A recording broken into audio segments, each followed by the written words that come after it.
Madame Capéron, vous avez la parole.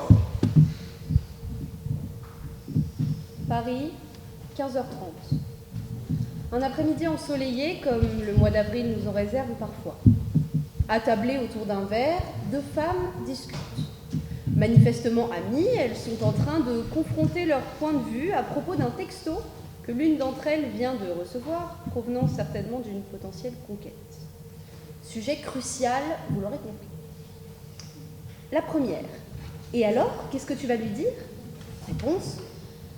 Je sais pas, je pensais lui proposer de se voir, genre boire un café, mais est-ce que ça fait pas un peu tu vois? Hochement de tête de l'ami interrogé qui pince les lèvres et plisse les yeux, l'air faussement absorbé. Et là, mesdames et messieurs, je vous laisse en plein questionnement. Tous, vous vous demandez, mais grand Dieu, que va-t-elle donc bien pouvoir lui répondre? Quelle sera donc l'issue de cet incroyable échange? Vous vous attendez certainement à une de ces formidables logorées dont mes compatriotes féminines et moi-même avons le secret. Mesdames et messieurs, hélas, il n'en est rien. Elle lui lâche, dans une petite moue, l'œil éteint. Ouais, je vois le genre. 4 fois. Sur un échange de quoi? 30 secondes à peine. 4 fois, ces 5 petites lettres ont été prononcées. Nul besoin d'être un anthropologue, ni même un sociologue pour constater que ce mot s'est, au fil des années, créé une véritable place dans notre lexique. La seule dénomination en log qu'il vous faille posséder pour faire ce constat est celle de terrassologue. Une dénomination dont vous êtes certainement déjà affublé si vous êtes amateur de flânerie à la terrasse des cafés. Ou bien, si vous êtes étudiant, de préférence à la fac, alors vous êtes un terrassologue certifié. Mais revenons-en à nos moutons et interrogeons-nous sur l'émergence de ce mot et sur l'expression qui en découle, faire genre. Et surtout, faut-il faire genre? Là est la vraie question. Autrement plus importante que vais-je bien pouvoir répondre à ce garçon? Mon Dieu, que dire? Qui suis-je? Où vais-je? Dans quelle étagère? Garçon, un autre Perrier Citron? Je dois gérer une crise. Bon, cette fois, promis, j'arrête de me moquer de ces deux jeunes femmes.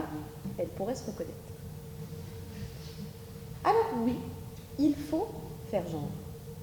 Faire genre, c'est se donner un genre, c'est se cacher derrière cet autre que nous ne sommes pas tout à fait.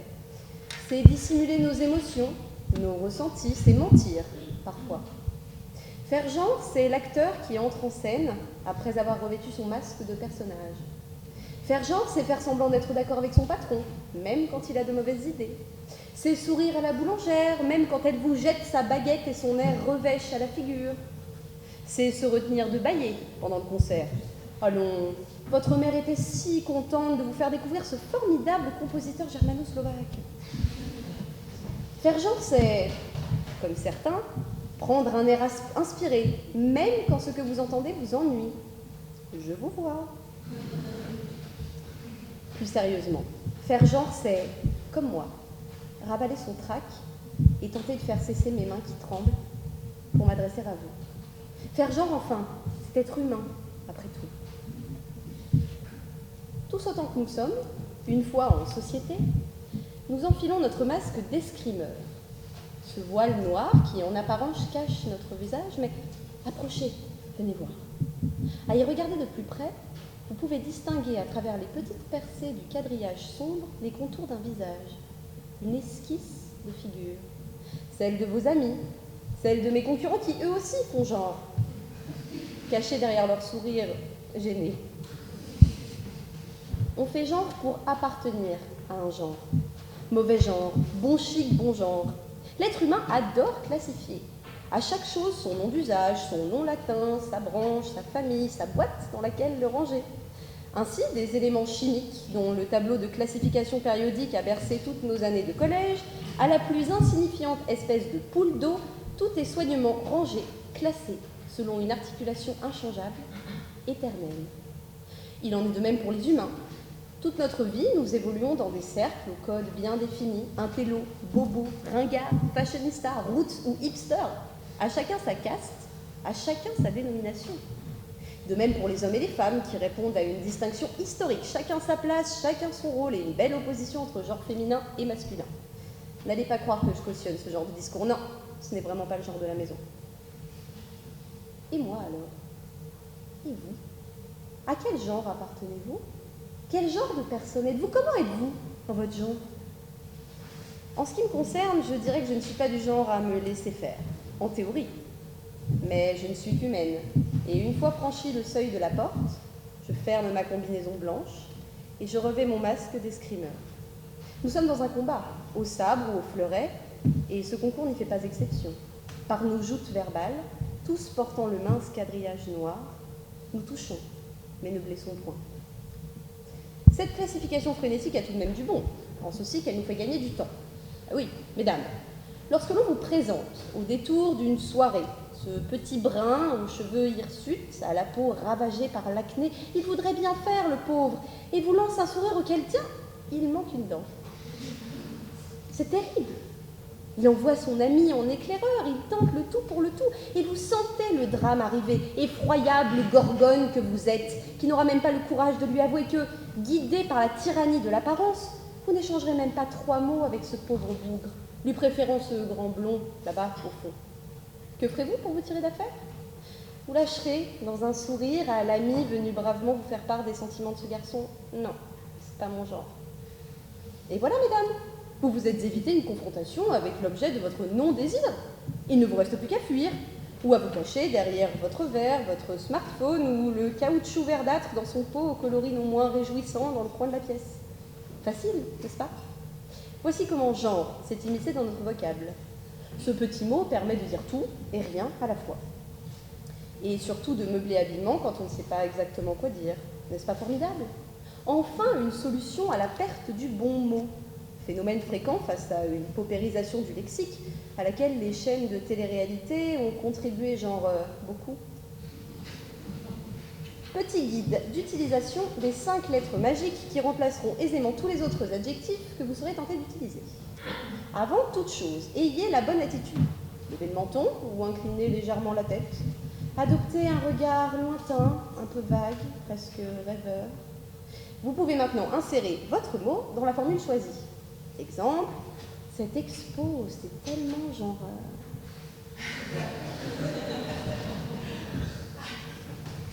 Laissez planer une hésitation sur la fin de la phrase. Faites genre ce que vous dites vous passionne.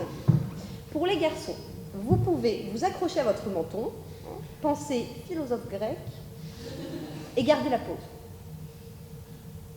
Toute notre vie, nous gardons la pause. Et c'est un mal nécessaire. J'entends déjà les défenseurs de la vérité hisser leurs bannières et prôner l'unité entre nos pensées, nos désirs et nos actes. Mais il n'en est rien. Non mais imaginez, si jamais nous ne contrôlions plus nos actes, si chaque action était dictée par nos pires pensées, nos plus bas instincts, nous en serions rendus à l'état d'animaux. Faire genre revient à se comporter en être raisonnant, civilisé, et non en amas de chair et d'os, impulsif, violent, irrespectueux, que sais-je encore. Faire genre, c'est facile, nous le faisons tous, et ce n'est pas si grave. Il nous faut l'accepter, et à défaut de cultiver son jardin, comme nous l'a dit le philosophe, chose pour le moins difficile à Paris, cultivons notre personnalité.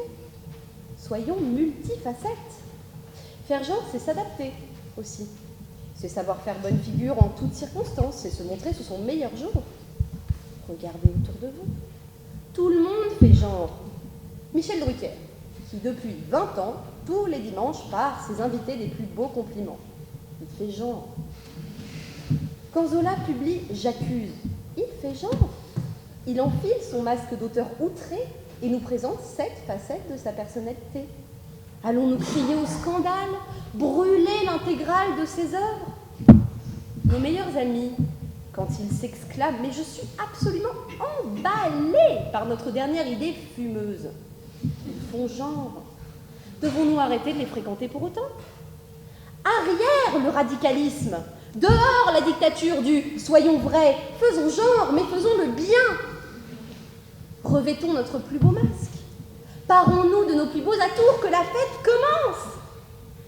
Ne laissons pas tous ces bien-pensants, avides de ce qu'ils nomment sincérité, nous culpabiliser. Ne vont-ils jamais au théâtre?